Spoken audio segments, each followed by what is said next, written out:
Azad Samaj party के अंदर भी कोई कैडर नहीं है, कोई किसी तरह से कोई वैचारिक लोग नहीं है, इस तरह के बुद्धिजीवी लोग भी नहीं है। तो भाई साहब आगे का जो समय है ना, ये समाज का गफलत का है।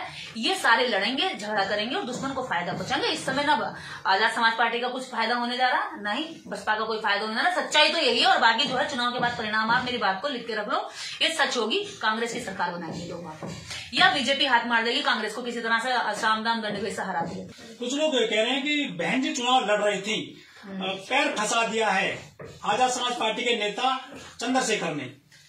देखिए बहन जी तो चुनाव पहले से लड़ती आई हैं और 2012 से लेके अब तक के कई चुनाव की हार भी हुई है।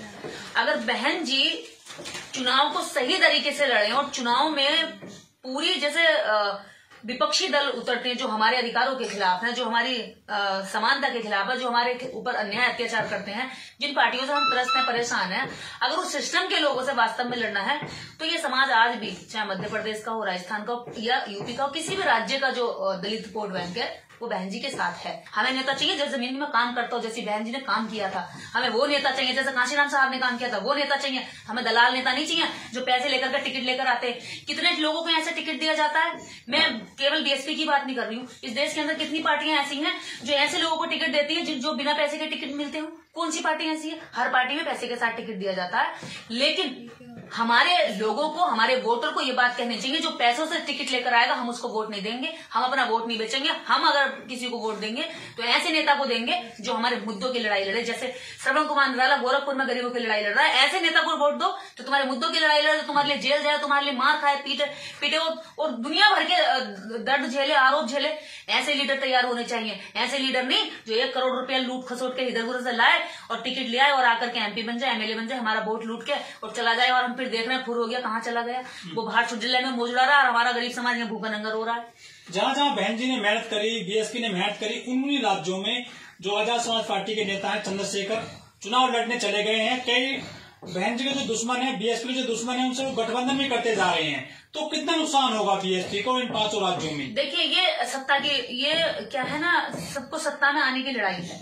चाहे कांग्रेस हो, बीजेपी हो, बसपा हो या फिर आसपा हो, दोनों ही। उधर कांग्रेस बीजेपी एक दूसरे को टैक्स करके वो भी, क्योंकि दोनों पार्टियों में ब्राह्मण है। इधर भी बहुजन समाज पार्टी के दोनों लीडर, दोनों ही एक वोटर के ही पूरी तरीके से मजबूत लीडर है। मतलब देखा जाता है कि दोनों अगर वोट काटेंगे तो दोनों आपस में एक दूसरे का काटेंगे।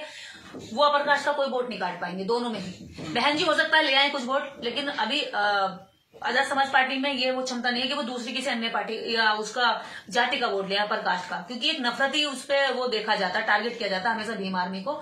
अगर शोषण होता, अत्याचार होता तो कई बार ये घृणा भी दिखाई जाती है कि बुला लो भीम आर्मी वालों को, हम तुम्हें पीट रहे हैं यहाँ पर। तो ऐसे करके भी दिखाई जाती है। बट सबसे बड़ी बात यह है कि अगर चंद्रशेखर कहीं पे चुनाव लड़ने की तैयारी करना है, जब बहन जी के साथ वो नहीं है, तो कोई व्यक्ति अपनी निजी पार्टी बना रहा, कोई व्यक्ति अपना संगठन बना रहा, अपना काम कर रहा, तो यह स्वतंत्र है ना, सब जाकर कोई भी काम कर सकता है, इसमें क्या दिक्कत है? कुछ लोग कह रहे हैं कि बहन जी को हराने के लिए, बसपा को हराने के लिए यह पार्टी बनवाई गई है मनुवादियों के द्वारा, मनुवादी पार्टियों के द्वारा। अगर चंद्रशेखर वहां नहीं जाएंगे तो फिर क्या बहन जी चुनाव जीत जाएंगी? बताइए मुझे। चंद्रशेखर ने इस बार यहाँ चुनाव लड़ा, इससे पहले 5 बार चुनाव हारती आई है बसपा उत्तर प्रदेश के अंदर। जब तो चंद्रशेखर की पार्टी नहीं थी। तो कहने वालों की क्या है, वो उन दिमाग तो लगाते नहीं है, बस कुछ भी बोल दिया। अरे मुझे बताइए, पिछले 5 चुनाव बसपा की पूरी करारी हार हुई है। अगर 10 सीटें भी आई थी तो वो सपा समाजवादी पार्टी के साथ में 2019 में समाजवादी पार्टी के साथ गठबंधन करके आई थी। उससे पहले वाला चुनाव, उससे पहले वाला चुनाव और इसके बाद का चुनाव, ये सारे 5 चुनाव क्यों हारी बसपा? तब तो चंद्रशेखर की ना कोई पार्टी थी, चंद्रशेखर नाम का कोई आदमी भी नहीं था, चंद्रशेखर नाम का कोई नेता भी नहीं था, और भीम आर्मी नाम का कोई आंदोलन भी नहीं था। तो ये सब बेकार की बातें हैं। समाज में ऑप्शन की जरूरत है। जब एक ही नेता होगा तो लोग, वो नेता क्या तानाशाही बन जाएगा। इस समाज में नेताओं की जरूरत है। जब अच्छे नेता आएंगे तो समाज चुनेगा, ये मेरा नेता, तू हट यहाँ से, जो काम करेगा वो हमारे वोट पर राज करेगा। ये थोड़ी कि हम बिक गए किसी के लिए, ये हम पूरी तरीके से जड़ बन गई है हमारी। नहीं, अगर हमारे लिए बहन जी काम करेंगे, हम बहन जी के साथ है। अगर चंद्रशेखर करेंगे, चंद्रशेखर के साथ है। हम किसी व्यक्ति विशेष के साथ नहीं है, हम उस विचारधारा के साथ है जो गरीबों की लड़ाई लड़े कहता है, जो दलितों को, शोषितों की उत्थान की बात करता है और वास्तव में काम करके दिखाता है। ठीक है, केवल बात लगाना और तस्वीर लगाना तो बीजेपी कांग्रेस भी कर रही है ना, वो भी कर रही है। कांशीराम साहब की तस्वीर तो सब लोग इस्तेमाल करने लगे हैं। मुझे ये बताइए, कांशीराम की तस्वीर तो क्या कहते हैं, समाजवादी पार्टी भी कर रही है। क्या समाजवादी पार्टी हम लोगों के लिए काम कर रही है? क्या कांशीराम साहब के विचारों पर चल रही है? नहीं, हमें वो पार्टी चाहिए जो विचारों पर काम करे, जो वैचारिक उस पर काम करे। जिस तरह से अभी दोनों पार्टियां हर उस राज्य में लगी हुई है अपने अपने पैर फैलाने के लिए, अपनी कोशिश और अपना जोहर दिखाने के लिए, जहां जहां भी चुनाव है। दोनों ही पार्टियों का जो वोट बैंक है वो सेम है। दोनों ही पार्टियों का जो वोट बैंक है, जिस पर वो टारगेट करती है हमेशा, जिसके लिए लड़ती है, जिसके स्वाभिमान सम्मान या जिसकी भी लड़ाई को वो लेकर आगे चलती हैं, जिसकी लड़ाई लड़ते लड़ते वो लीडर बनती हैं, वो दोनों का सेम है। दोनों का वोटर सेम है तो क्या होगा, दोनों की पार्टियों में वोट डिवाइड होगा।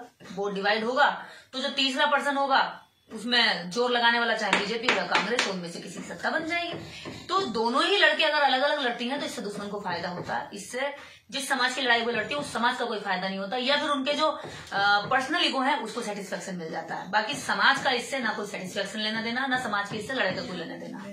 जब बहन जी कहीं ना कहीं ढीली पड़ी तो चंद्रशेखर को लोगों ने स्वीकार करना शुरू कर दिया। चंद्रशेखर लोगों की दिक्कतों में, परेशानियों में आंदोलन करना, लोगों के साथ अगर घृणा इस पर व्यवहार हो रहा है तो लोगों के पास जाना, उनको गले लगाना, बैठना उनके साथ। देखिए चंद्रशेखर जी के जाने से कुछ ऐसा नहीं है कि आप सोच रहे हैं कि न्याय मिल जाता है, न्याय नहीं मिलता है, लेकिन जो पीड़ित होता है उसके मन को शांति मिलती है, उसको तसल्ली मिलती है कि हाँ मेरा कोई लीडर है, मेरी बात रखने वाला यहाँ आया था।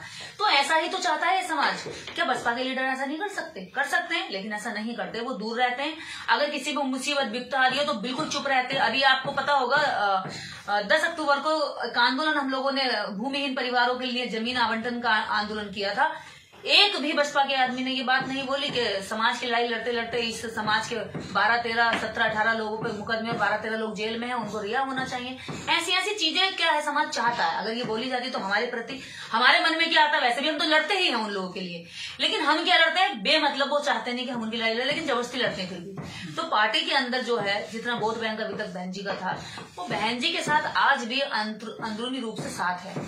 लेकिन समस्या क्या आती है कि वो चाहता है कुछ, उसकी जो चाहत है, जैसा वो चाहता था अपना लीडर, जैसा वो बहन जी को उसने देखा था जिस रूप में, एक आयरन लेडी का जिनको खिताब दिया गया, जिनके नाम से लोगों में दहशत थी, जिनके नाम से लगता था कि अरे इनके समाज पर हाथ मत लगाना, इनके समाज को टॉर्चर मत करना, क्योंकि बहन जी का एक टेरर लॉ एंड ऑर्डर को बहुत अच्छे से मेंटेन करती है। तो ऐसी सत्ता दोबारा आनी चाहिए। बहन जी की सरकार का और बहन जी के लॉ एंड ऑर्डर का दुश्मन तक तारीफ करते हैं, ये सच्चाई है। लोग कहते हैं कि बहन जी मिलती नहीं है पीड़ितों से। बहन जी सहारनपुर गई थी, वहां पे बाद में फिर जो विवाद फैल गया था, इसलिए बहन जी जाती नहीं है। देखिए विवाद से अगर हर डरते रहेंगे, नेताओं के साथ वाद विवाद तो लगा रहता है। क्या नेता ये सोच के ना जाए मेरे लोग मर रहे हैं, पीड़ित हो रहे हैं, परेशान हो रहे हैं, कि विवाद होगा, वाद होगा? अरे वाद विवाद तो होगा ही। अगर नेता के साथ वाद विवाद, जेल और बेल ये सब ना हो तो फिर वो नेता ही कैसा, फिर तो वो डर रहा है ना कहीं ना कहीं। और रही बात इस देश में अत्याचारों की, तो हर दिन 50 घटनाएं हो रही हैं। आप 50 में मत जाइए, कम से कम कुछ ऐसी घटनाओं में तो जाइए जो हाईलाइटेड है, जो आम जनता तक पहुंच गई, जिसको लेकर के दुश्मन में हिम्मत बढ़ रही है और तुम्हारे समाज में डर फैल रहा है। तो ऐसा डर निकालने के लिए तो आपको कम से कम आगे आना चाहिए ना। वही तो चाहता है समाज। और क्या चाहता है समाज? कोई धन दौलत नहीं चाहता बहन जी से। बहन जी को धनवान बनाने के लिए समाज 1-1 रुपया तक दे सकता है। ये समाज वोट नोट हर चीज देने के लिए समाज ने तैयारी रखी है, और समाज देता है, आगे भी देगा। हम अपनी जान तक देने के लिए तैयार है। लेकिन बहन जी से जो चाहत है, जिस तरह का लीडर उन्होंने अपना देखा है, जिस मतलब जो दबंगी लीडर वो चाहते हैं, वैसे लीडर में आपने उनके लिए काम किया था, आज वो उसी काम को चाहते हैं। क्योंकि समाज क्या है ना, चीजों को जब लंबा समय होता है तो भूलने लगता है। बहन जी ने इतने बड़े बड़े काम किए हैं कि बहन जी के बाद भी ऐसा लीडर आने के लिए बहुत लंबा टाइम लगेगा, बहुत लंबा पीरियड लगेगा। अब क्या है, लंबे टाइम से बहन जी चुनाव हार रही हैं, कुछ कमियां हो रही हैं। कुछ कमियां ये नहीं है कि बहन जी की तरफ से हो रही हैं या वोटर की तरफ से हो रही हैं, बीच वाले लोगों की तरफ से हो रही हूँ, किसकी तरफ से हो रही हूँ। लेकिन बहन जी अपने जमीनी कार्यकर्ताओं की जिस दिन वैल्यू करने लगेंगी, जैसे कि आरएसएस और बीजेपी करती है, वहां पे अगर एक शाखा प्रमुख, पन्ना प्रमुख भी चला जाएगा ना, तो उसकी बात सुनी जाएगी। यहाँ तो कोई कितना ही बड़ा कार्यकर्ता क्यों ना हो, उसकी कोई सुनने वाला नहीं है। वो तो मर रहा पिट रहा, उसकी बात नहीं सुनते। शासन में सुनी जाएगी, प्रशासन में सुनी जाएगी, और तो और नेता के हर शीर्ष को उसकी मुलाकात करा के उसे सिंपैथी दी जाएगी, उसका पीठ थपथपाई जाएगी अगर वो अपराध भी करके आ रहा है। हम इस बहुजन समाज के लोग अगर हम बहादुरी का काम करके भी आते हैं तब भी हमें डराते हैं, तुम क्यों गए थे, तुम्हारे साथ अगर ये हुआ तो तुम अपने आप चलो, हम तुम्हारी जिम्मेदारी नहीं लेंगे, तुम हमारे साथ नहीं हो, तुम हमारे विजन के साथ नहीं हो। जबकि जो विजन बीजेपी का है वही विजन आरएसएस का है ना, आरएसएस के पे काम कर रहा है। तो उनकी दोनों की बातें जो है उनको सहमत होते हैं वो लोग, लेकिन यहाँ सहमति नहीं दिखाई जाती। लेकिन बीएसपी के लोग कहते हैं कि हमें वोट की ताकत दिखानी है, हमारा गरीब गुरबा समाज है, वोटर है, अगर वो आंदोलन करेगा, सड़क पे उतरेगा, तो उस पर मुकदमे हो जाएंगे, उस पर केस हो जाएंगे, वो आसानी से उनको अफोर्ड नहीं कर पाएगा। इसलिए हम नहीं चाहते कोई आंदोलन करें, हम वोट की चोट दिखाना चाहते हैं। हाँ, देखिए वोट का जो टाइम आता है 5 साल में एक बार आता है ना, वोट 5 साल में एक बार आता है, लेकिन सामाजिक जो परिवर्तन की गति है वो 24 आवर और साल के 365 दिन निरंतर चलती रहनी चाहिए। ये बात बाबा साहब भी कह गए, ये बात माननीय काशीराम साहब भी कह के गए। तो वोट की ताकत से ये पीछे हटने वाला कब है समाज? वोट की बात आती, ले लो हमसे वोट, हम वोट देने के लिए तैयार है, लेकिन इसका मतलब ये थोड़ी तुम सामाजिक आंदोलन को कुचल कर वोट लोगे, सामाजिक लोगों को कुचल कर वोट लोगे। इसका तो सीधा सीधा मतलब होगा, क्योंकि तुम ये डरते हो कि आंदोलन से नेता तैयार होते हैं और तुम्हें नेता नहीं चाहिए, तुम्हें चमचे चाहिए जो पैसा दें, टिकट ले और हमारा वोट लेकर के लूट करके वहां जाकर बैठ जाए संसद विधानसभा में।